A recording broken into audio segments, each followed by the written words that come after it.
tema hoje é a disciplina do amor. Uma visão bíblica sobre a disciplina da igreja. Você já deve ter ouvido a seguinte frase: só quem pode me julgar é Deus e mais ninguém. Você já deve ter ouvido alguém dizer isso. O que na realidade essa pessoa ela quer dizer e ela não sabe que está dizendo isso. Sabe o que ela quer dizer por trás disso, dessa frase? Ela quer dizer o seguinte: eu faço o que eu quiser, do jeito que eu quiser, dentro do que eu acredito ser o certo, e acredito que tudo o que eu faço é certo, e que o meu Deus me apoia. O Deus que ela criou, que ela nem sabe que criou um Deus próprio, e que apoia o que ela faz. Você já deve ter ouvido essa frase também: não julgueis para que não sejais julgado. É bíblico, né? Mas tem pessoas que quando dizem isso, o que é que ela quer dizer na realidade? O que é que o coração dela está dizendo e ela não sabe? Me deixe pecar em paz. E não venha com suas opiniões para mim. É isso que essa pessoa quer dizer. Outra frase que você já deve ter ouvido: não preciso de ninguém me dizendo o que fazer. Já sou muito adulto, sou crescido, sou dono de mim. O que essa pessoa quer dizer é: eu sou autossuficiente, sábio, todo-poderoso, não preciso de ninguém, porque eu sei de tudo. Sou dono do meu nariz. Outra frase que você já deve ter ouvido alguém dizer: quem ama, cuida, não julga. O que essa pessoa quer dizer? Amar é apoiar tudo, inclusive o erro. É isso que essa pessoa quer dizer, mas não sabe que está dizendo isso. Meus irmãos, será que isso é o que as Escrituras de fato ensinam sobre o que é ser cristão? É isso que a Bíblia ensina? Uma fé individual, que eu faço o que eu acho, do jeito que eu quero. É isso que é ser cristão? O que é ser igreja? Por que eu preciso estar na igreja? Será que eu posso ser cristão fora de uma igreja e ser um cristão saudável? Essa é a grande questão. Você já se perguntou isso? Carreira solo cristã. Eu sou cristão do meu jeito, do meu modo, faço o que eu quero, não me submeto a ninguém. Será que eu posso ser um cristão saudável, mesmo estando numa igreja, mas fazendo de conta que sou, que a gente chama de missa de corpo presente? O cara está na igreja, é membro da igreja, está no hall de membros, mas ele é apenas uma pessoa que está lá presente. Não se envolve na vida da igreja, não se envolve com nada, não quer nada. Está lá, vai no culto do domingo, senta na cadeira. Beleza, pastor, viu minha cara? Viu, vou-me embora. Será que isso é ser um cristão saudável? Será que isso é ser cristão mesmo? Meus irmãos, a gente vai refletir hoje sobre disciplina eclesiástica, que é um dos temas necessários para levar uma vida cristã saudável. A disciplina eclesiástica, meus irmãos, é um assunto que tem se tornado raro nas igrejas. As igrejas não estão falando mais disso. Sabe por quê? Porque a igreja deixou a missão dela. A missão da igreja é ser arauto da verdade, comunidade da fé, família de Deus. Ela deixou de ser isso para ser o quê? Um clube de amigos, de amiguinhos, empresa, lugar de amizades superficiais, de apoio ao erro, em nome de uma democracia social. Todo mundo faz, então vou fazer também. Não é errado se te faz feliz. Vamos todo mundo fazer o erro, porque o erro fica certo quando está todo mundo fazendo. É assim que funciona? A igreja perdeu sua essência. Falar de disciplina eclesiástica hoje é ser legalista. Pessoas dizem assim: é um legalista. Mas será que Jesus é legalista quando ele nos ensina isso? Será que a Bíblia é legalista quando ela ensina isso? Meus irmãos, a igreja, através do exercício da disciplina, conforme as Escrituras, primeiro, ela está obedecendo ao Senhor. Ela está cumprindo sua verdadeira missão. Em segundo lugar, ela está amando as pessoas. Porque quem ama também corrige o que ama. O próprio Deus faz isso com seus filhos. E a igreja tem a missão de caminhar juntos, de mãos dadas, cuidando uns dos outros, mantendo-se saudáveis para a glória de Deus até a volta de Cristo. Pastor, mas essa é a missão da igreja mesmo, né? Não é só evangelizar, não. Não. Viver em comunidade, a missão da igreja é muito maior do que você possa imaginar. Não é só entregar folheto na rua, fazer culto, não. É a comunidade da fé. Essa é a missão da igreja. É a comunidade de Cristo, é o corpo de Cristo. Para vocês verem, uma das partes, uma das missões mais importantes da igreja para com o cristão é produzir no crente maturidade, amadurecer o crente, educá-lo para que ele seja um adulto na fé, não mais uma criança na fé. E para isso, se faz necessário o processo que a gente vai ver em Efésios capítulo 4. Abram suas Bíblias. Em Efésios capítulo 4.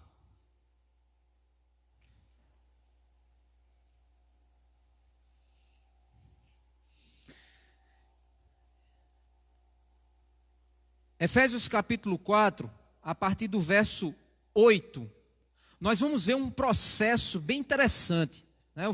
Eu não vou aprofundar nesse texto como deveria, porque não é o foco aqui da mensagem, mas eu vou trazer para você o processo de como a igreja trabalha no amadurecimento do cristão. Como é que isso é feito? Aqui ele descreve esse processo. Efésios capítulo 4, verso 8. Eu vou lendo e já vou explicando para vocês, certo?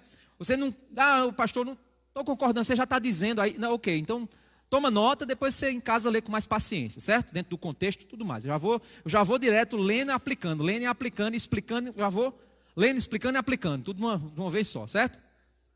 Vamos lá. Efésios capítulo 4, verso 8, diz assim: por isso, quando ele subiu às alturas, está falando de Cristo, quando Cristo subiu às alturas, levou cativo o cativeiro e concedeu dons aos homens. Ou seja, capacitou os homens a cumprir a missão que Cristo quer que eles façam. Cristo te chama e te dá um dom. O dom é essa capacidade de você fazer o que Cristo quer que você faça, pela graça. Então ele subiu aos céus e concedeu dons aos homens. Ora, o que quer dizer ele subiu, senão que também havia descido até as regiões inferiores da terra, falando a respeito da morte, né? Depois que você morre, você vai ao Sheol, né? Às profundezas da terra. Aquele que desceu é também o mesmo que subiu acima de todos os céus, para encher todas as coisas. Ou seja, morreu, foi para debaixo da terra, depois ele subiu até os céus, ressuscitou, é isso que o texto diz. E aí diz que ele subiu acima de todos os céus, para encher todas as coisas. O que isso significa? Ele subiu aos céus para conceder às coisas poder, significado, estrutura dentro da glória e da vontade de Deus. Então ele subiu e encheu as coisas de significado, de sentido, de intenção, de motivo, de amor, de dons. Subiu e quando ele subiu, ele derramou, ele encheu as coisas. Verso 11 diz, ele mesmo, e aí vai dizer como foi que ele encheu. Aí o verso 11 vai dizer, como foi que ele encheu. Ele mesmo concedeu um para apóstolos, aí ele vai agora descrevendo uma ordem, certo? Apóstolos, outros para profetas, outros para evangelistas, e outros para pastores e mestres, ou pastor-mestre. É a missão daquele que lidera e ensina a igreja. Cuida da igreja e ensina a igreja. Esse é o pastor-mestre. Porque ele concedeu líderes que pastoreiam e ensinam. Pastores e mestres para a igreja. Por que ele concedeu isso? Verso 12.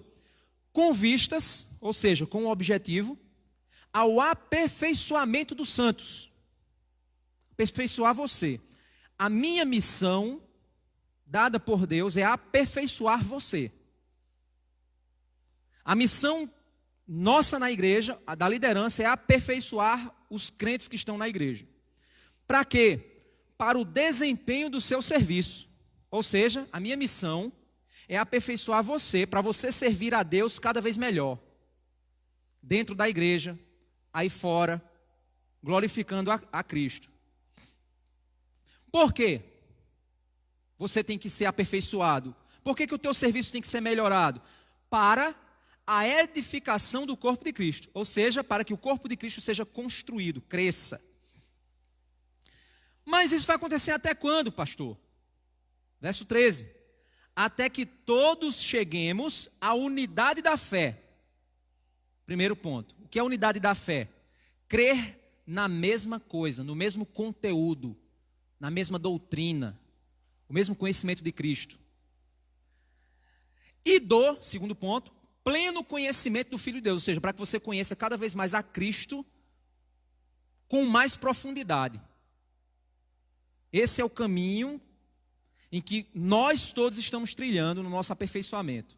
O ensino que o pastor mestre dá é para aperfeiçoar você, para servir melhor a Deus, no contexto de igreja, no contexto de mundo. Esse serviço melhor para Deus no contexto de igreja, no contexto de mundo, vai fazer com que o aperfeiçoamento da unidade da fé aconteça dentro da igreja e o aperfeiçoamento do conhecimento de quem Cristo é também vai sendo aprofundado. E isso vai até quando? Outro ponto. Ao estado de pessoa madura, à medida da estatura da plenitude de Cristo, ou seja, para que você se torne cada vez mais igual a Jesus. Certo? Quanto mais você se torna igual a Cristo em atitudes, mais você está se tornando uma pessoa madura, espiritualmente amadurecida. Isso é o processo de santificação. Como isso acontece? Por meio do ensino dentro da igreja, por meio do serviço. Eu acabei de falar disso aqui. O texto já disse isso para a gente. Por que isso é importante? Verso 14. Para que não mais sejamos como crianças. Claro, o ensino, o serviço vai te fazer ser maduro, vai te fazer semelhante a Cristo. Você vai deixar de ser criança, você vai ser adulto na fé. O que é que uma criança faz? Arrastados pelas ondas e levados de um lado para outro por qualquer vento de doutrina. Qualquer doutrina arrasta o cabo. Eita, um profeta está dizendo ali que ele curou um aleijado. O povo corre. Eita, ali o cabo fala em línguas e ressuscita mortos. Ou seja, você é levado por qualquer vento de doutrina. Qualquer pessoa que balança um sino e que diz assim, milagre, você corre. Para você deixar de ser isso. Por que isso acontece? Pela artimanha de pessoas, pela astúcia com que induzem ao erro doutrinário, ao erro de vida, ao pecado. Verso 15, mas, seguindo a verdade em amor, olha aí, mas, você não tem que ser assim, você tem que seguir a verdade ensinada, por quem? Pelos pastores mestres. Seguindo a verdade em amor, não é verdade só intelectual, é verdade motivada. Movida por amor, eu amo a Deus sobre todas as coisas e ao próximo como a ti mesmo. E por isso eu sigo a verdade em amor. Verdade apoiada, baseada, fundamentada no amor a Deus sobre todas as coisas. Siga a verdade em amor. Cresçamos em tudo que é o cabeça Cristo. Ele é o nosso objetivo, ele é o nosso alvo, ele é o nosso líder. Verso 16. De quem Cristo é o cabeça, de quem todo o corpo, bem ajustado, consolidado, pelo auxílio de todas as juntas, segundo a justa cooperação de cada parte, efetua o seu próprio crescimento para a edificação de si mesmo em amor. O que ele quer dizer? Ele está dizendo, cada parte do corpo funciona cooperando uma com as outras. A minha mão só pode pegar a coisa porque o meu pulso, o meu braço, coopera para que minha mão chegue lá para pegar o que tem que pegar. Cada parte do corpo coopera uma com a outra para quê? Para garantir a edificação do próprio corpo, é benefício para o próprio corpo. Todos estão sendo orientados por um cabeça, um líder, que é Cristo. Por meio da verdade em amor, palavra, ensino, vida da igreja. Verso 17, isto, portanto, digo e no Senhor testifico. Não vivam mais como os gentios, aqueles que não conhecem a Deus, que vivem na vaidade dos seus próprios pensamentos, ou seja, eles seguem a própria opinião deles. O que eu acho é melhor, o que eu penso é melhor, eu sigo o meu nariz, o meu umbigo, não estou nem aí com o que você pensa. Eles vivem na vaidade dos seus próprios pensamentos. Verso 18.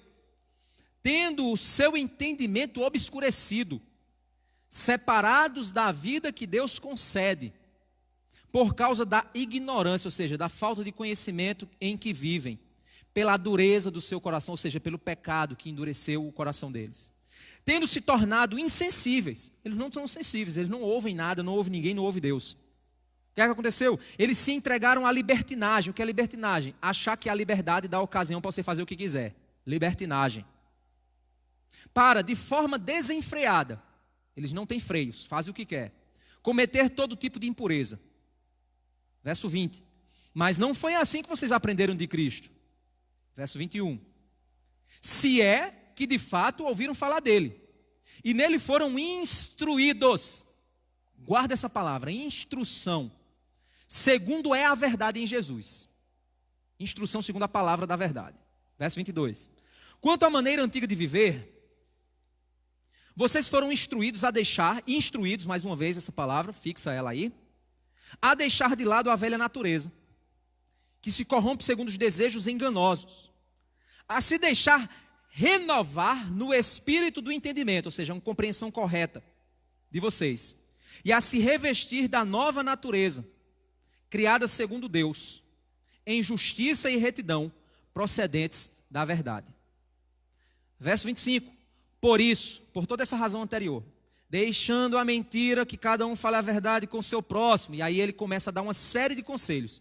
Deixa a mentira, fala a verdade. Deixe de roubar, vá trabalhar. Deixe de enganar, fale. Ou seja, ele vai dando uma série de conselhos como consequência disso. Irmãos, fica muito claro aqui que uma das coisas, olha o processo, que coisa grandiosa. Cristo morreu, desceu, subiu aos céus, ressuscitou, subiu aos céus. Ao chegar aos céus, ele enche todas as coisas com dons. Esses dons vêm por meio dos apóstolos, profetas, evangelistas, pastores e mestres que ensinam a palavra para o povo, para que o povo sirva melhor a Deus no contexto de mundo. Esse serviço mútuo que ocorre sendo orientado e capacitado pela doutrina ensinada, faz com que o povo cresça. Por quê? O corpo começa a se apoiar e conjuntamente, toda vez que eu leio esse texto, eu fico imaginando um robô começando a se movimentar, né? Cada parte dizendo assim, olha, ou seja, a justa cooperação de cada parte contribuindo para o crescimento do próprio corpo. O que é isso, gente? Igreja. Isso é igreja. Qual é o produto final da igreja? Que cada crente, membro dessa igreja, dessa comunidade, se torne cada vez mais igual a Jesus. Esse é o objetivo. Como isso é feito? Pela doutrina em amor. Não é só conhecimento intelectual. Tem gente com muito conhecimento, pouca vida. Conhecimento com amor. Ok, pastor. Tudo bem, entendi. É por isso, meus irmãos, que basicamente a gente precisa entender que todo o processo de educação cristã, vamos chamar assim, educação cristã, é o processo que você está. Desde que você entrou, desde que você se converteu, você está no processo de educação cristã. Você está sendo educado para se tornar igual a Cristo. Basicamente, o processo de educação cristã, ele acontece a partir de duas coisas. A primeira, instrução. A segunda, intervenção. A primeira, que ocorre por meio do processo de instrução, é o processo de educação no ensino, na palavra. Por exemplo, 2 Timóteo capítulo 3, verso 16 e 17.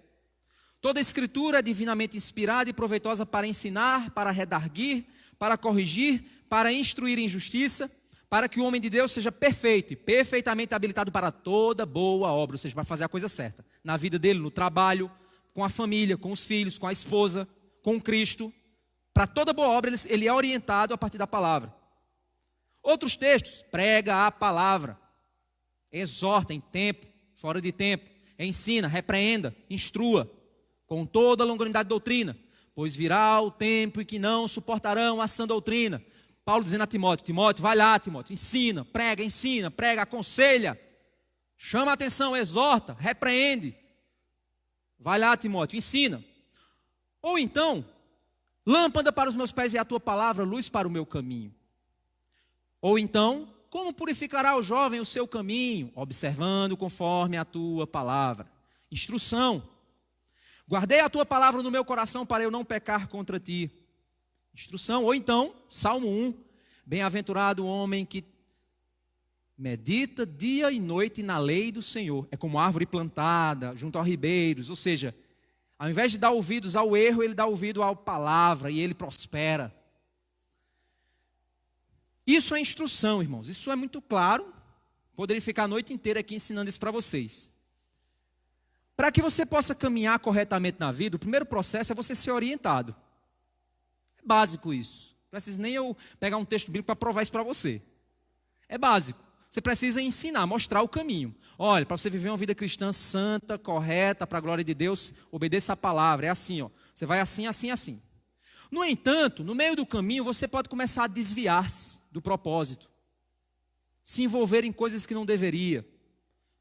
Tomar escolhas erradas. Mesmo tendo sido orientado, você pode tomar decisões erradas. É nesse momento que entra o segundo processo, intervenção. É igual a criação de filhos. Você orienta seu filho e diz, meu filho, faça assim, assim, assim.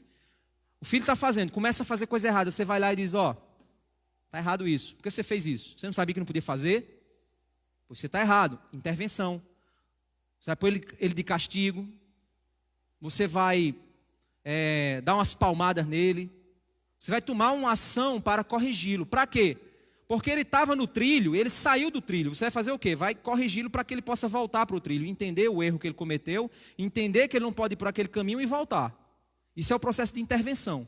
Qual é o objetivo da intervenção? Somente condenar o outro? Não. O objetivo da intervenção é o quê? Corrigir, ajudar o outro a entender que está no erro e que precisa voltar. Dentro do processo da igreja, a intervenção ela é real, ela é ensinada e ela deve ser feita. É chamado disciplina eclesiástica pela teologia. É exatamente sobre esse processo que a gente vai se concentrar aqui no final da nossa mensagem. O entendimento desse processo chamado intervenção, disciplina eclesiástica. Primeiro, irmãos, ela é feita como? Primeiro, ela é feita com amor. Vamos para Gálatas, capítulo 6.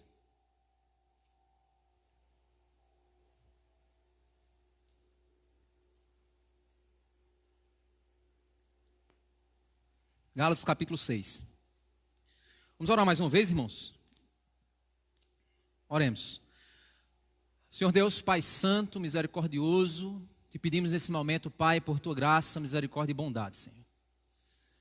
Nos capacita, Pai, nesse momento, Senhor, a falar a tua palavra santa, Senhor, com coragem, com intrepidez, sabendo que a tua verdade, Senhor Deus, ela deve ser proclamada. Que nós precisamos, Senhor Deus, sermos arautos da verdade. Nós precisamos, Senhor Deus, pregar a palavra da verdade, a espada da tua palavra, Senhor. Te pedimos nesse momento, Senhor Deus, trabalhe em cada coração para que essa verdade seja aquela que alcance, Pai, e transforme vidas. Que a nossa igreja seja santa, que a nossa igreja busque a santidade em Cristo, Pai. É o que te pedimos em nome de Jesus. Amém. Gálatas capítulo 6, verso do 1 ao 5, diz assim: irmãos, se alguém for surpreendido em alguma falta, o que isso significa? Surpreendido em alguma falta. Imagina o cara está... Hoje à tarde, os irmãos citaram lá, foi pego com a boca na botija. Esse é o termo. É porque quando eu li isso aqui, me veio uma palavra em inglês chamada red hand, né? Que mãos vermelhas. Red hand, que é a mesma coisa, né? É um termo. Aí eu fiquei pensando qual é o termo. Aí disseram, a boca na botija. Eu digo, pronto, é isso mesmo. O cara foi pego com a boca na botija. Você está lá e você viu o irmão em pecado. Você viu o irmão cometendo um erro, uma falha, algo terrível. Você viu ele fazendo. Se você surpreendeu e viu, eita rapaz, fulano ali? Não, peraí, o que é isso? Qual é a orientação do texto? Vocês que são espirituais, ou seja, se você está numa posição em que você tem a capacidade espiritual de ver o cara no erro, porque se você for cachaceiro, você vê outro na cachaça, você vai dizer, ei companheiro, vamos junto. Você não é espiritual, certo? Mas se você viu o cara cometendo um erro, você é espiritual, obviamente você vai dizer, poxa, aquilo está errado. Não, calma. Aquilo que aquele cara está fazendo não está correto. Aquele irmão está em pecado. Vocês que são espirituais, restaurem essa pessoa. O que isso significa, irmãos? Por que restaurar? Porque ele já entra logo em restaure. Porque o irmão só está fazendo aquilo porque ele está desviado. Você diz, oxe, mas ele está primeiro no começo do processo, pastor. Não, irmãos. Entenda uma coisa. Quando o homem entra no pecado, ele já deixou o Senhor. Entenda isso. Sabe por quê? Porque a primeira coisa que te faz ir em direção ao pecado e praticar o pecado é porque no teu coração você já deixou a Cristo. Não é assim, eu estou aqui orando, buscando o Senhor, lendo a Bíblia, indo para a igreja, servindo a Deus, e aí eu me agarro com a mulher no meio da rua e entro no adultério. É assim que acontece? Não. Está ficando doido? Estou aqui buscando a Deus no meu trabalho, aí eu assino um cheque sem fundo e engano o povo. Não, não é assim. Você já está distante do Senhor. Você está apenas caminhando no processo. Aquilo que você está fazendo visivelmente, o pecado quando se torna visível para os outros é porque o processo já, muitas vezes já está bem adiantado. A coisa já está bem avançada. Porque até então o cara fazia em secreto, mantinha-se mais escondido. Com o passar do tempo, ele começa a fazer descarado mesmo. As pessoas começam a perceber que a coisa já não está tão boa assim. E aí, se você surpreendeu o irmão em alguma falta, restaure essa pessoa. Meu irmão, entenda uma coisa, que fique muito claro isso. Se Deus te permitiu, na soberania dele, contemplar o pecado de um irmão teu em Cristo, é sinal de que você é o Natan que Deus escolheu para confrontar o pecado dele. Se você finge que não está vendo, você está negligenciando o que Deus está te chamando para fazer. É como eu falei hoje pela manhã. Se você viu, o filho é teu. Deus está te chamando para você restaurar o irmão. O texto está muito claro. Se você surpreender, restaure essa pessoa. Ah, então, beleza, pastor. Gostei da orientação, vou lá. Ô, caba safado, vem cá. Olha o texto. Com o espírito de brandura. Não é assim. Tá certo, pastor. Então eu vou falar com aquele caba safado mais tranquilo. Ô, caba safado, vem cá para eu conversar contigo, irmão amado. Mas você está ali, ó, se achando. Cara, olha o que ele está fazendo. Eu não faço isso. Sou santo, cara. Irmãos, surpreender alguém em um pecado e ser chamado por Deus para ajudar o irmão a vencer o pecado, se você não souber lidar com o argueiro que está no teu olho, você também vai cair. Ah, então eu vou ignorar. Cai também. Ah, então o que é que eu faço? Deixa de ser crente. Vá para o mundo lá. Não tem mundo para se preocupar com isso. Ah, pastor, que coisa mais dura. Essa é a verdade, irmãos. O que é que o texto está dizendo? Você acha que o texto está... Se você surpreender o irmão em alguma ofensa, vá orar para que um anjo desça do céu e vá falar com ele. Não! Você vai lá falar com ele. Mas é na mesma hora... Não, aí você tem que ter sabedoria. Opa, que eu peguei agora. Rapaz, não, meu amigo. Não é assim, não. Eita, meu Deus do céu. Ah, Jesus, deixa eu ir orar. Isso é uma oportunidade. Deus abre a porta, deixa eu conversar. Vai lá, Senhor. Tal. Aí vai. Certo? Quando os irmãos chegam para mim, pastor, eu vi uma situação, tal. Aí a primeira coisa que eu pergunto é, se é um processo que não é um processo repetitivo. Quando é repetitivo, vou mostrar aqui, quando é repetitivo, né? Mas é uma situação... Aí a primeira coisa que eu faço para a pessoa é, você já conversou com ela? Você já conversou com ele? Não, conversei ainda, então vá lá conversar com ele. Essa é a primeira etapa, vai lá ajudar o irmão. Deus te escolheu para você ser um instrumento dele na vida daquele irmão. Ok. Com espírito de brandura. Ah, então tá certo, eu vou, que eu sou o cara mesmo, Deus me escolheu, porque ele sabe que eu sou um profeta de Deus, todo inchado. O texto diz, e que cada um tenha cuidado para que também não seja tentado. Que é isso? O cara começa a se achar, ele está sendo tentado, vai cair também. Verso 2. Levem as cargas uns dos outros e assim estarão cumprindo a lei de Cristo. Eu cumpro a lei de Cristo. Qual? Sabe qual é cumprir a lei de Cristo? Carregar o fardo do irmão, quando o irmão estiver fraco. Isso é cumprir a lei de Cristo. Qual é a lei de Cristo? Amar a Deus sobre todas as coisas e amar o próximo como a ti mesmo. Olha a prática dela qual é. Cuidar do outro quando o outro está fraco. É muito fácil falar de amor. Eu amo você. Postar do amor. Oh, meu amorzão. Mas a vida cristã não é esse tipo de amor. É amar de verdade. Verso 3. Porque se alguém julga ser alguma coisa, não sendo nada, engana a si mesmo. Ou seja, o cara diz, não é nada, meu velho. Pó igual o outro que é pó. Então deve ser feito em amor. Como também ele é feito? Ele é feito como igreja, irmãos. O processo é feito em igreja. Eu vou disciplinar o irmão que está lá fora. Não, se o cara está no mundo, não tem mais o que ser feito. O processo é o cuidado de quem é nosso irmão em Cristo, do nosso convívio. Eu não vou disciplinar um irmão de outra comunidade. Eu não convivo com ele, como é que eu vou disciplinar o cara? Faz sentido isso. Então é feito em congregação. Como isso acontece? Faz parte do processo de animar uns aos outros. Cuidar uns dos outros. Vamos lá para Hebreus capítulo 10, a gente vai ver isso. Lá em Hebreus capítulo 10.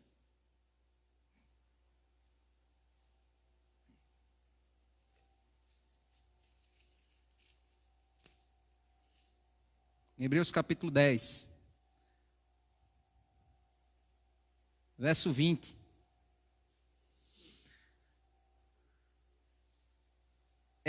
Vamos ler a partir do verso 19. Mas diz assim, esse texto ele está falando sobre as consequências da obra de Cristo.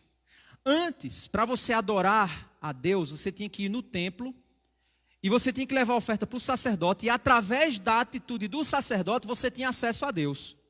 Cristo, ele é o sacerdote e ao mesmo tempo a oferta. Então ele, como sacerdote e como oferta, ele destruiu essa figura do sacerdote e se tornou um sacerdote eterno. Por Cristo, nós agora temos acesso direto a Deus. Pastor não é sacerdote, padre, não existe intermediário entre você e Deus. Seu acesso a Deus por Cristo é direto. É isso que ele está dizendo aqui. Por causa disso, nós não precisamos mais do intermediário da lei, do sacerdote, do sacrifício ali. Não, o nosso acesso é direto. Então se o meu acesso é direto, agora eu posso ficar em casa, dizendo, Jesus, eu estou indo para Deus, uhul. Não, é isso que ele vai corrigir aqui. Olha só que interessante. Verso 19, portanto, meus irmãos, capítulo 10, verso 19. Portanto, meus irmãos, tendo ousadia para entrar no santuário, pelo sangue de Jesus, pelo novo e vivo caminho, que ele nos abriu por meio do véu, isto é, pela sua carne. E tendo um grande sacerdote sobre a casa de Deus, aproximemo-nos com um coração sincero, ou seja, um coração verdadeiro, desejoso de se aproximar de Deus verdadeiramente. Em plena certeza de fé, ou seja, plena certeza de que eu sou salvo em Cristo, Ele me salvou, não por minhas obras, mas pela obra que Ele fez na cruz. Tendo o coração purificado da má consciência e o corpo lavado com água pura, guardemos a firme confissão da esperança. Eu sou crente, salvo em Cristo, redimido, não há mais condenação para mim, pois a obra dele me salvou, não as minhas obras, não a minha capacidade, mas ele me salvou. Guarda a confissão firme da esperança, sem vacilar. Por quê? O texto diz, pois quem fez a promessa é fiel. Sou salvo, meus irmãos. Quando eu digo eu vou para o céu, não é porque eu estou dizendo eu vou para o céu porque eu sou bom. Eu vou para o céu porque Ele é bom e Ele me prometeu. Ele me prometeu porque eu sou mau. E Ele me salvou da minha maldade. Por isso eu vou para o céu. Porque eu creio no que Ele fez. Ele é fiel. É nele que eu creio, não é em mim, não são nas minhas obras. É na obra dele. Ele em que eu creio. Ele fez a promessa, Ele é fiel. Então eu guardo firme a confissão. Verso 24. Cuidemos. Aí além de eu guardar como indivíduo, a primeira parte do texto foi como indivíduo, acesso a Deus. O véu rasgou, acesso direto, firme confissão, firmeza de fé, sou salvo, posso acessar a Deus. Ótimo, como indivíduo, estou bom demais. Aí o texto diz, verso 24: guardemos também, além de guardar a confissão individual, tem outra coisa que você tem que guardar também. Cuidemos também de nos animar uns aos outros, no amor e na prática das boas obras. Duas coisas que eu tenho que animar uns aos outros. Eu tenho que animar você, você tem que me animar. Primeira coisa, no amor. Você tem amado seus irmãos? Você tem buscado?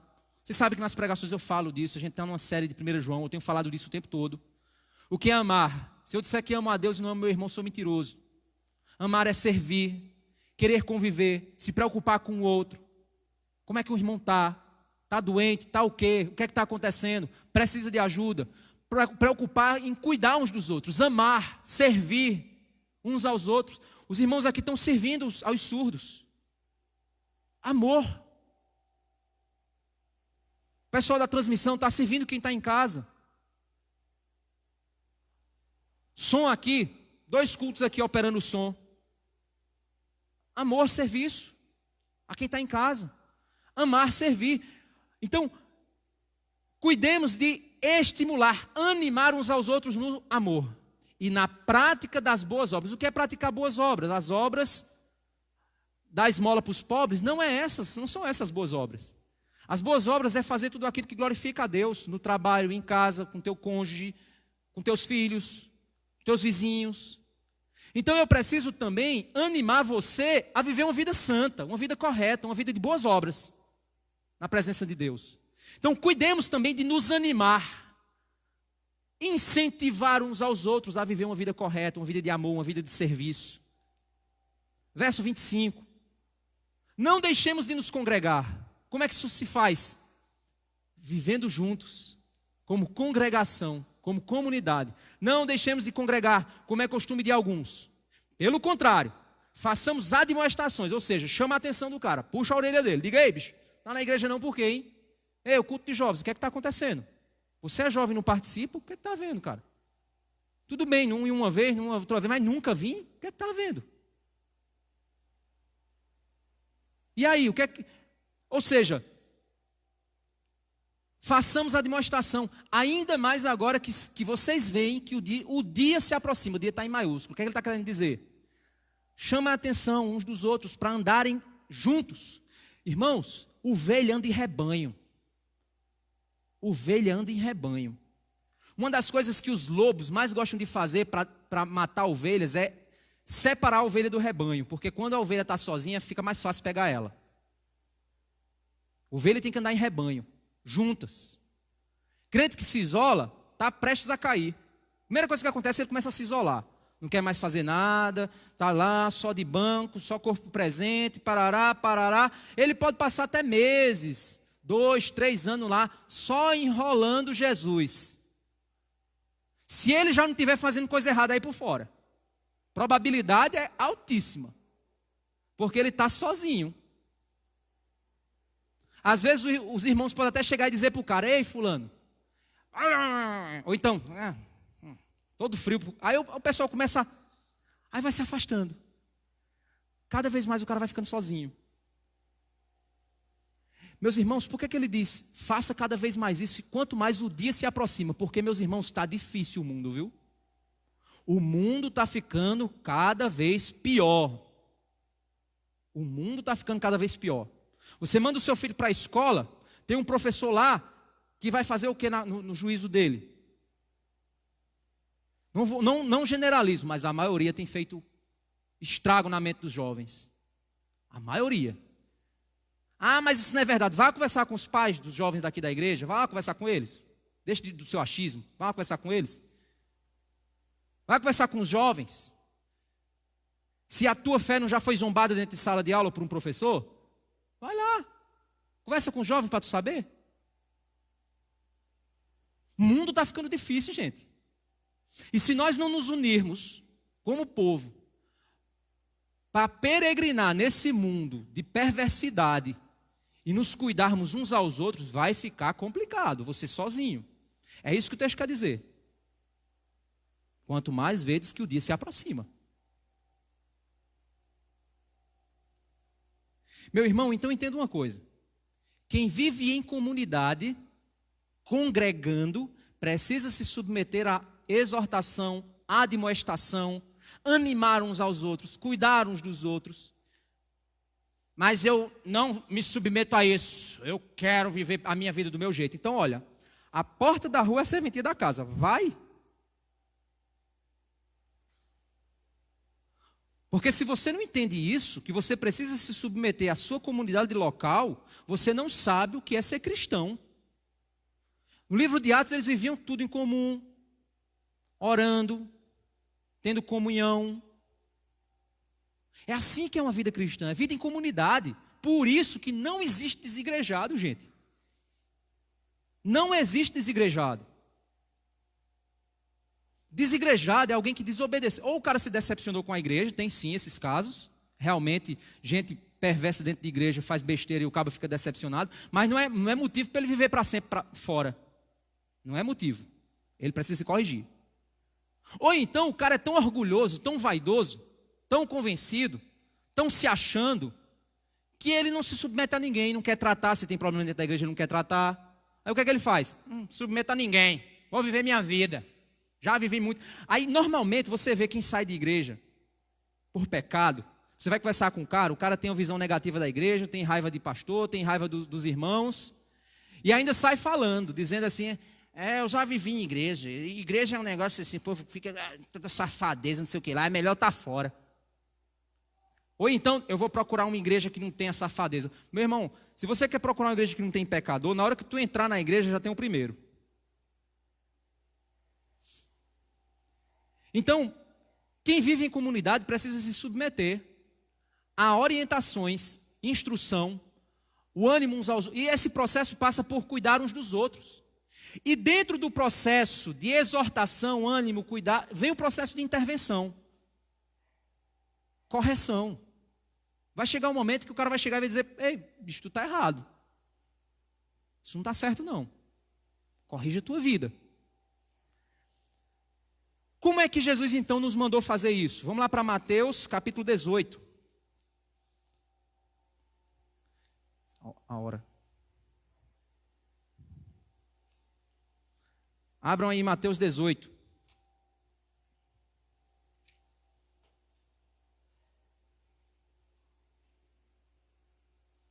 E meia. Ok. Mateus 18. Para vocês entenderem o que Mateus 18 está dizendo dentro do contexto do livro, eu vou explicar para vocês o contexto do livro, certo? Primeiro, gente, em Mateus, o ministério de Cristo ele se divide basicamente em 3 momentos, certo? O primeiro momento é Cristo sem apóstolo, ministério público. O segundo momento é Cristo treinando os apóstolos, certo? O terceiro momento é Cristo em direção à crucificação, à paixão de Cristo, certo? A gente vai ler aqui em Mateus 16, do verso 13 ao verso 20, se refere à etapa final do treinamento que Jesus está dando aos apóstolos. É a segunda etapa, certo? Qual é o clímax da segunda etapa de capacitação dos apóstolos? É quando Jesus pergunta aos apóstolos, o que os homens dizem que eu sou? E aí eles dizem, um diz que tu é profeta, outro diz que tu é isso, tu é aquilo, tal. Aí Jesus vira-se para eles e vocês dizem que eu sou quem? Ou seja, para que eles apresentassem a visão, ou seja, eles haviam chegado na capacitação final para que eles pudessem contemplar a cruz de Cristo. E é ali onde Pedro olha para Cristo e diz, tu és o Cristo, o Filho do Deus vivo. Aí Jesus disse, Pedro, disseste bem, mas não foi carne e sangue que te revelou isso, ou seja, não foi tua inteligência não, foi o Espírito Santo de Deus que te revelou isso. E é aqui onde em Mateus 16, do 21 ao 28, Jesus fala da sua morte. E aí depois que Pedro responde, Jesus diz assim, olha, eu vou ter que ir para a cruz morrer. Serei espancado, torturado, parará, e vou morrer. E vou ressuscitar, mas eu vou ter que ir para a cruz. Aí Pedro diz, não mestre, não faz isso não pense isso de você não. Aí Jesus vira-se para Pedro e diz, para trás de mim Satanás, você não sabe das coisas do Senhor. E é naquela repreensão que Jesus diz a ele o quê? Que se alguém quiser vir após mim, negue-se a si mesmo, tome a sua cruz e me siga. E o que é tomar a cruz? Olha que fantástico. É a partir desse ponto que Jesus começa agora a descrever o que é a vida no reino de Deus. O que é viver no reino? É tomar a cruz em direção à morte. Isso é em direção à morte do eu. Isso é tomar a cruz. É viver no reino de Deus, viver sobre a ótica do reino de Deus, sobre as regras do reino de Deus, submisso ao reino de Deus. E aí, Jesus vai começar a trabalhar uma série de conceitos sobre o que é viver no reino de Deus. É ali que Jesus, antes de começar a trabalhar isso, Jesus ele se transfigura, mostrando a glória do reino. Se transfigura na frente deles. Depois Jesus mostra sobre o pagamento de impostos.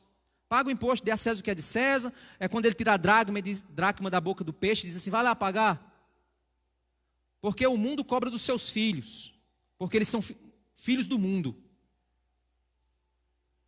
Não, porque vocês não são filhos do mundo. Por isso o mundo vai cobrar de vocês e vocês pagam o imposto. Porque vocês não são filhos do mundo. Mas o imposto eterno, o Filho de Deus não cobra de vocês. Porque vocês são filhos de Deus. Então não tem imposto eterno para vocês. É mais ou menos nessa ótica. O que é que Jesus está querendo dizer ali? Ele está querendo mostrar que o reino dele é superior ao reino humano. Dá a César o que é de César, dá a Deus o que é de Deus. É então um pouco mais adiante que Jesus agora entra na ideia de que o maior no reino dos céus é o que serve a todos. Então, para quem vive no reino de Deus, o maior é o mais rico. Todo mundo faz coisa para ele, esse é o maior. No mundo é assim. No reino de Deus é o contrário. O reino de Deus é quem serve a todo mundo, é o maior. Quem faz tudo por todos, é o maior. Quem atende a maior quantidade, quem serve a maior quantidade, esse é o maior no reino de Deus. É o contrário, é o inverso. E aí, é aqui que ele começa a falar sobre a comunidade da fé. E quando ele entra nesse aspecto, ele vai trabalhar sobre o pecado. O pecado vai existir dentro do reino de Deus, nas comunidades, na igreja. E aí Jesus fala como tratar o pecado na igreja. Esse é Mateus 18, do 15 ao 20, que é o que a gente vai ver agora. Depois dessa sequência, Jesus vai trabalhar sobre perdão e sobre casamento e divórcio. E aí ele vai tratar outros temas até ele chegar na cruz. Essa é a etapa final do ministério de Cristo. Esse é o tempo total ou é o tempo que falta? O que falta, né? Beleza, maravilha. Obrigado. Então, meus irmãos, Mateus 18, do 15 ao 20, diz assim, ó, Jesus ensinando isso, certo? Porque se Paulo tivesse ensinado isso, tinha gente dizendo o seguinte, mas isso é Paulo, não é Jesus. Tem uns bestas que estão com essa ideia agora, certo? Jesus ensinando isso. Se o seu irmão pecar contra você, o que isso significa, irmãos? Todo pecado é contra Deus e contra o meu próximo, independente se eu estou te prejudicando. Está entendendo? Todo pecado é contra Deus e contra o meu irmão. Porque quando eu estou em pecado, eu estou pecando contra o corpo de Cristo, contra os meus irmãos. Então, o texto diz, se o seu irmão pecar contra você, qual é a primeira atitude? Vá e repreenda-o em particular. Ou seja, vai lá e conversa com ele. Só você e ele. Não é para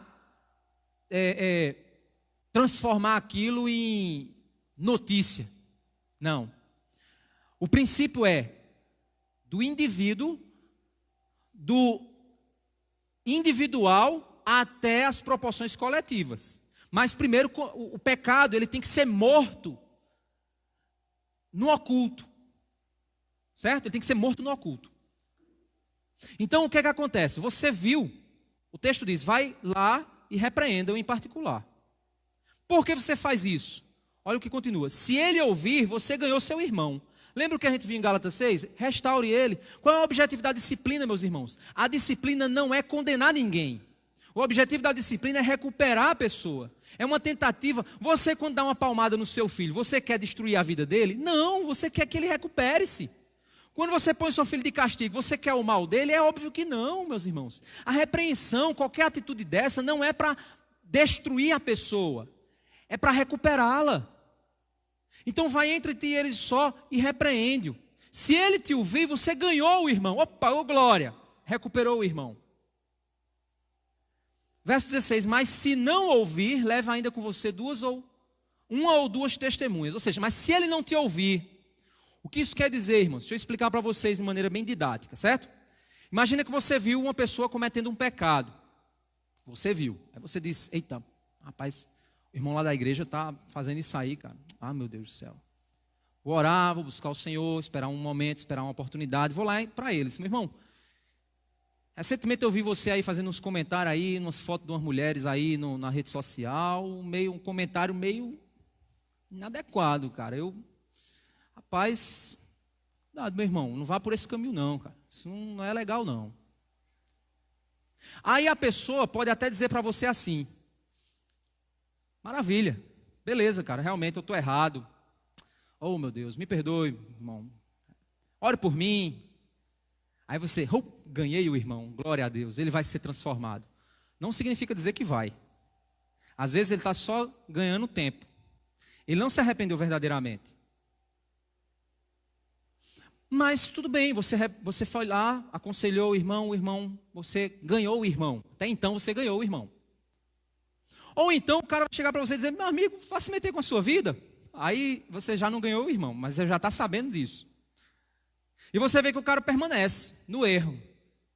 Ou então o cara chegou para você e disse assim, beleza, pode, tranquilo, eu entendo mesmo, realmente eu estou em pecado, estou errado, meu Deus do céu, ore por mim, eu não quero mais viver assim. Aí depois de um tempo, passa-se semanas, meses, menos espera o caba de novo, no mesmo moído, ou no moído parecido. Aí você, meu Deus do céu, fulano já está de novo, rapaz, ele disse para mim que tinha mudado. Ou seja, ele não se arrependeu do seu pecado, o pecado ainda permanece trabalhando no coração dele. Então o que é que acontece? O que é que o texto diz? Se ele não te ouvir, leve com você uma ou duas testemunhas, para que pelo depoimento de 2 ou 3 testemunhas, toda questão seja decidida. O que isso quer dizer?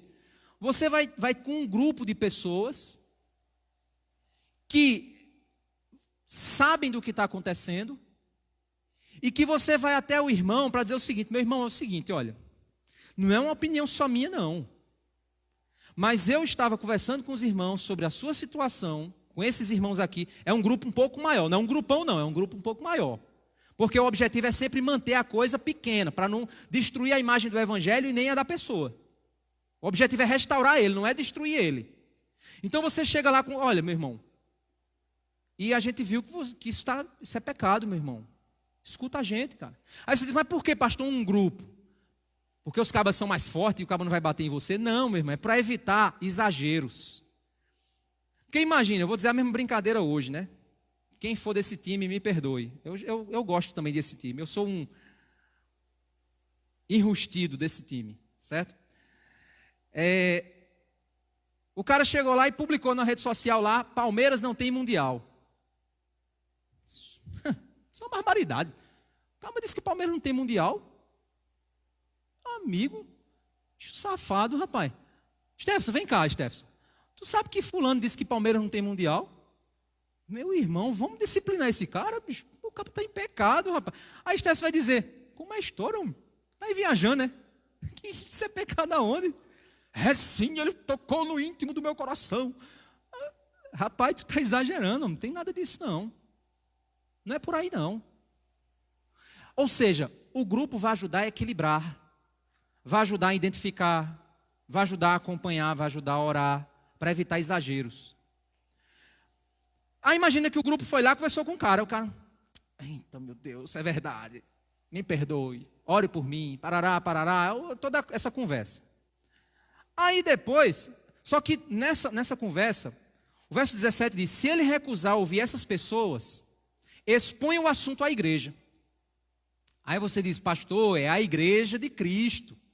Ok, então manda um e-mail para todas as igrejas do mundo, Japão, Canadá, Alemanha, agora traduz, viu, para os caras entenderem, para ver o que é que eles acham do pecado do irmão. É óbvio que não é, meu irmão, ele não está falando da igreja do mundo, não, ele está falando de pessoas que conhecem aquela pessoa. Ele está falando da comunidade local, a eclésia, aquele grupinho de pessoas que conhecem o irmão, que ama o irmão, que convive com ele, que foram chamados para congregar. É isso que ele está se referindo. Aí é nesse sentido que se o cara não viu você individualmente com o cara. Aquele grupo de pessoas que equilibrou a situação para mostrar para a pessoa que aquilo é sério, porque aquele grupo está preocupado com ele. Ele não quis ouvir também, continuou no pecado, depois de 2, 3, 4 meses você descobriu o moído de novo. Você diz, meu amigo, o cara ainda continua no rolo. Rapaz, é nesse momento que agora o caso passa a se tornar público para a igreja. A igreja agora é chamada a participar do processo. E a situação é apresentada à igreja. Irmãos, está acontecendo isso, pecado é assim, está sendo cometido e tal, temos prova, temos tudo isso, tal, ok. O texto continua dizendo, se ele se recusar a ouvir também a igreja, considera-o como gentio e publicano. O que é isso?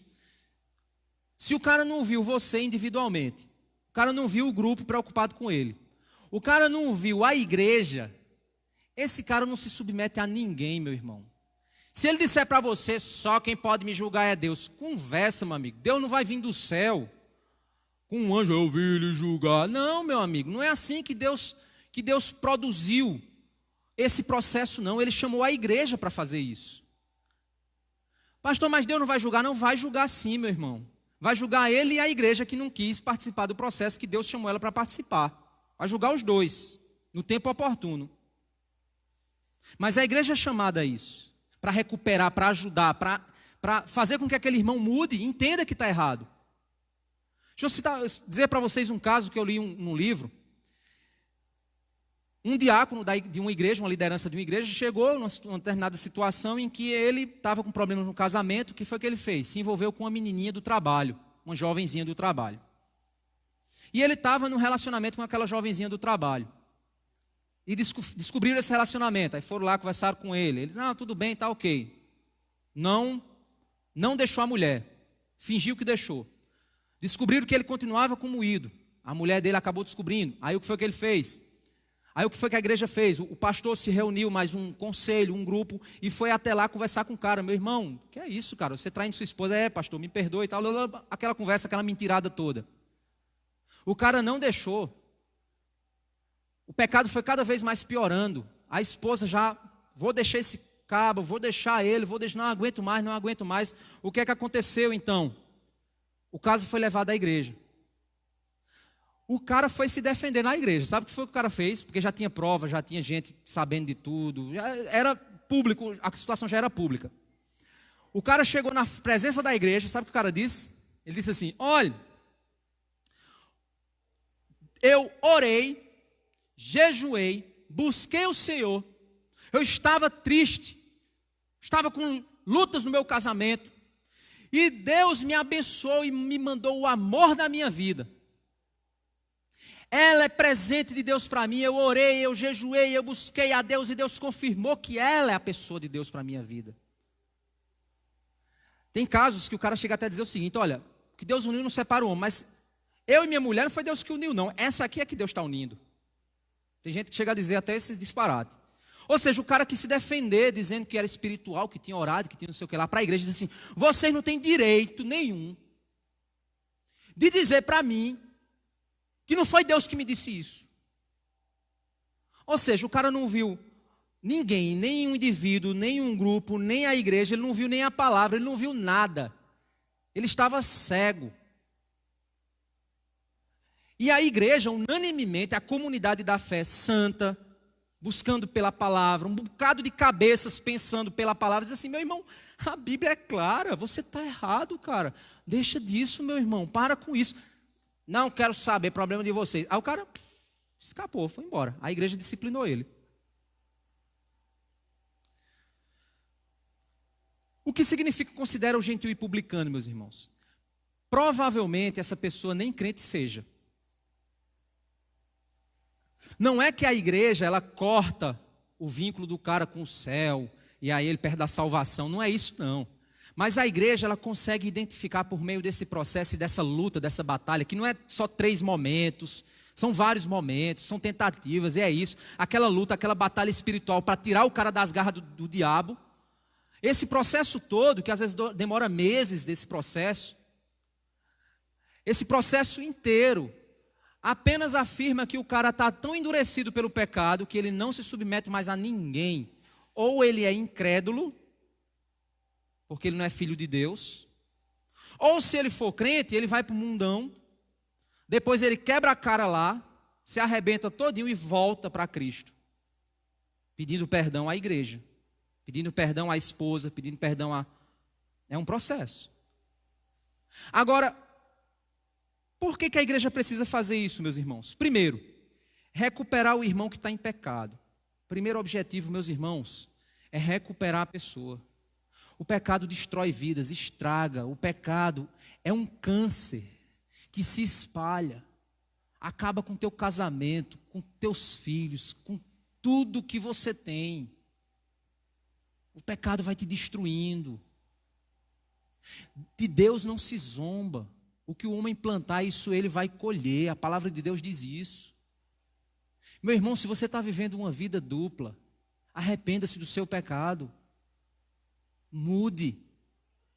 Porque você está zombando de Deus, você está passando o dedo na cara de Deus e dizendo assim, eu posso viver do jeito que eu quiser, não estou nem aí contigo. Você acha que Deus vai deixar você zombar dele? Se você for filho de Deus, Deus não vai deixar você zombar dele assim. Mas se você não for filho de Deus e está no meio da comunidade de Cristo, enganando o povo de Deus, a disciplina ela serve para proteger o nome do Evangelho e a comunidade. Proteger o povo de Deus. É nisso que a disciplina também trabalha. O mundo vai dizer assim, aquela igreja ali? Oxi, o baterista pega a mulher do baixista, que pega a filha de não sei quem. Aquela igreja ali? O pastor, meu amigo, o pastor é um enrolão, rapaz. Compra, não paga, passa cheque sem fundo. Quem? Os diáconos? Oxi, tá doido. Crente, igual, oxi, aquilo é crente. Olha, aquilo é crente. Olha só. A igreja que não toma uma decisão, que não exerce a disciplina, primeiro, ela não ama aquela pessoa que está ali, porque se ela amasse, ela repreendia com amor para recuperá-la. Segundo lugar, ela não está nem aí com o nome do Evangelho. O povo pode fazer o que quiser com o nome de Cristo, dizendo que é de Cristo. Ela não está nem aí. E o que é que a igreja precisa fazer? Identificar quem é gentil e publicano e quem é crente. Como é que ela faz isso? Pela disciplina. E outro ponto também que a disciplina faz, meu irmão, é advertir os demais que estão brincando com o pecado.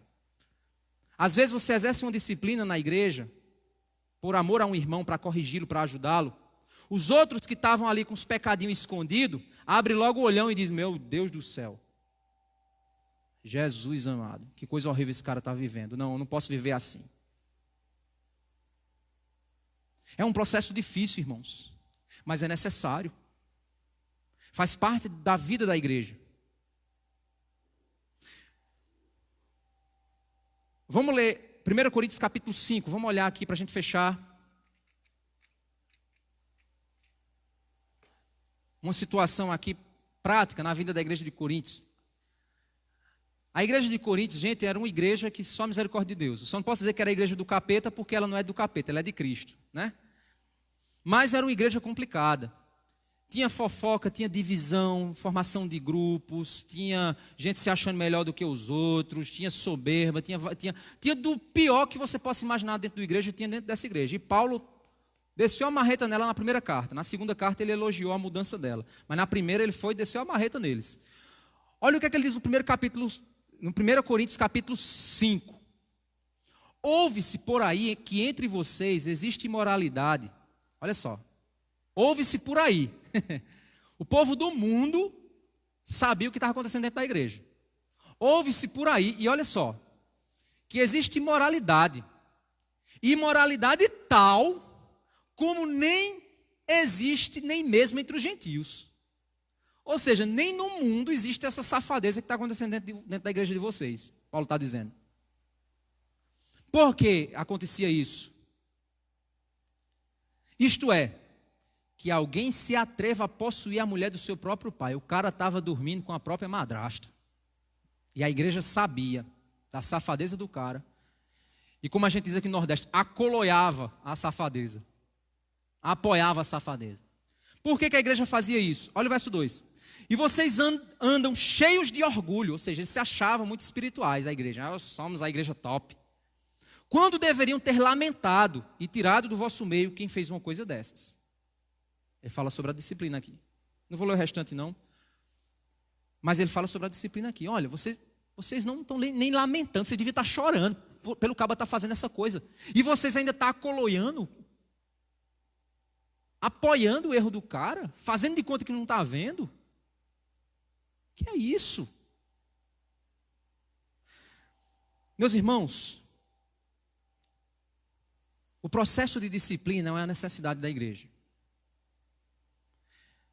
A igreja, quando a igreja é chamada a fazê-lo, ela precisa fazer com lágrimas, com lamento, com choro. Qualquer um do processo, que participa do processo como igreja, que se ensoberbece, ele vai cair no laço do diabo e ele vai cair também. É um processo doloroso, necessário, que Deus nos chama para fazer parte, para buscarmos o Senhor.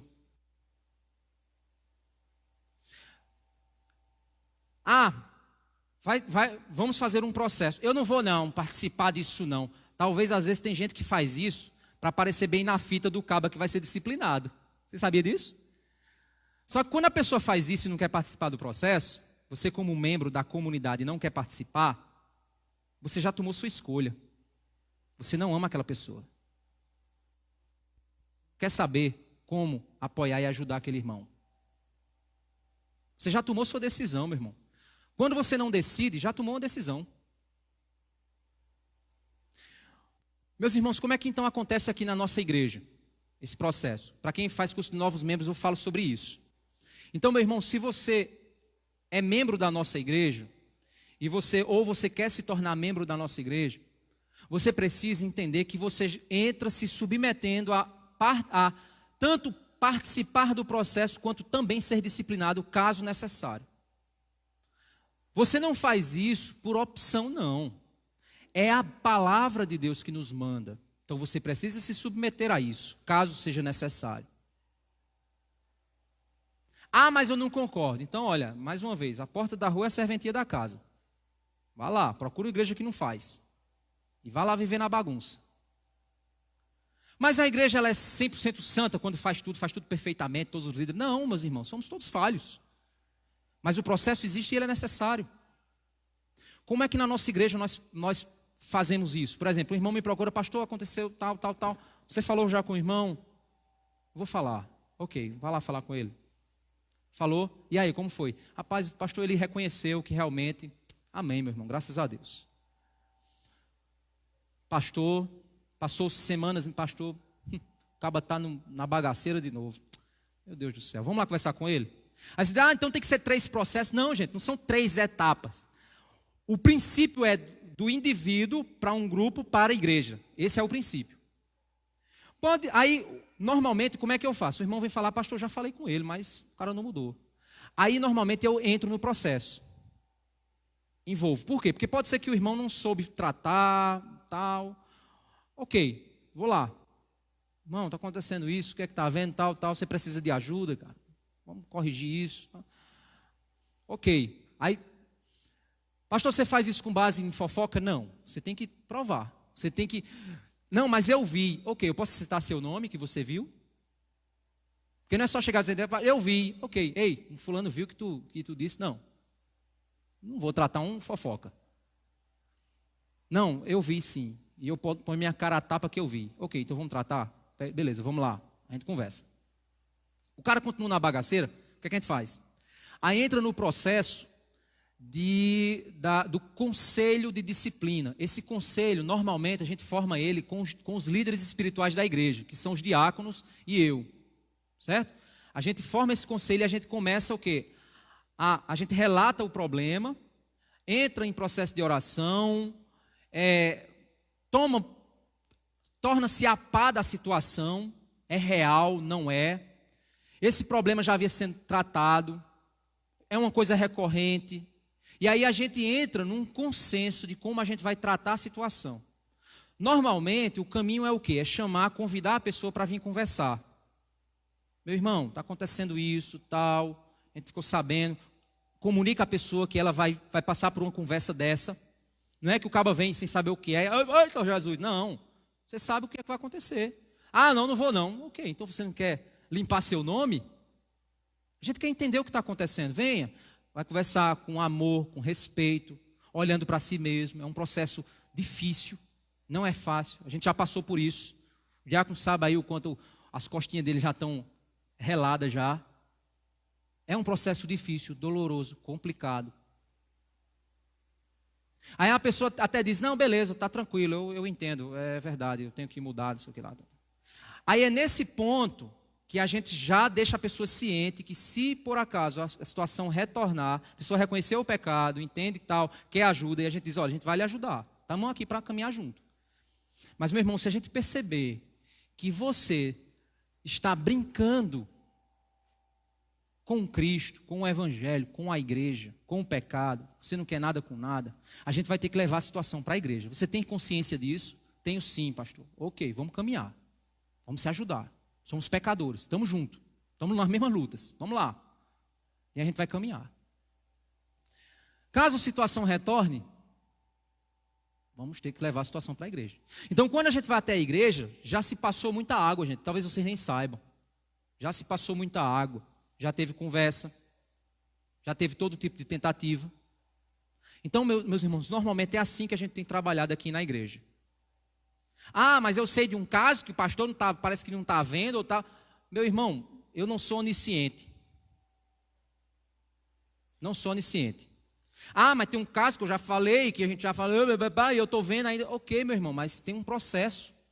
Tem que ser tratado. A gente não está aqui com a chibata. A gente não é Deus não, para estar aqui com a chibata e dizer, sai daqui, fica aqui, sai daqui. Fica... Não, não é assim não. Nós somos servos de Cristo do mesmo jeito que você é. E do mesmo jeito que o irmão que precisa de ajuda também é. Então, meu irmão, deixa eu dizer uma coisa clara aqui para vocês. Se você está passando por alguma luta, procure ajuda. Se você está convivendo com um determinado pecado que você tem visto que tem minado a tua vida espiritual, procure ajuda. Eu estou à tua disposição. Eu estou aqui para te ajudar. Já tiveram irmãos que chegaram para mim com lutas, disseram, pastor, estou enfrentando essa luta aqui. E a gente chorou junto, a gente orou junto. Depois eu cheguei para a pessoa, perguntei como é que está, acompanhei. Pastor, eu estou vivendo um pecado da pornografia, eu não aguento mais, eu estou me sentindo um nada. E aí você vai lá e vai tratar o coração da pessoa, aconselhar ela, ajudar ela a sair daquilo. Não é que você vem falar comigo, eu digo, opa, vamos tratar isso. Não, não é assim, eu vou levar para a igreja. Não. Mas o melhor é você vir e procurar ajuda do que ser descoberto, meus irmãos. Ser descoberto não é sinal de arrependimento, entenda isso. Olha o pecado de Acã, Acã escondeu. Deus chegou, mandou Moisés e diante de todo mundo disse assim, tem gente em pecado aqui no meio, fala agora. Vamos fazer a sorte. Foi lá para uma determinada tribo. Acã lá, não vamos descobrir nada. Mas bateu na tribo dele. E Acã lá, não vamos descobrir não. E aí, vamos agora para as famílias. Deu lá na família dele. Não, vamos descobrir não. Aí Deus disse, agora faça o teste para ver qual é a tenda.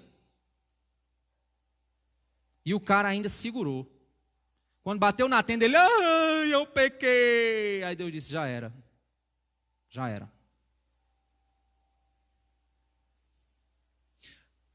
Pecado de gente quando é descoberto, é mais difícil produzir arrependimento. Porque o cara nega, o cara fica com raiva, o cara esconde, o cara mente. Ele não está com o coração preparado para abrir mão do pecado dele.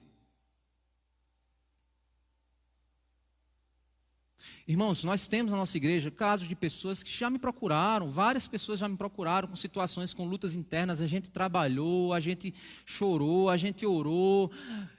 É uma batalha, irmãos. Que eu estava do lado da pessoa e a pessoa venceu a batalha. A pessoa tem vencido a batalha. Tem casos que eu tenho acompanhado. Ou vocês acham que a nossa igreja é perfeita?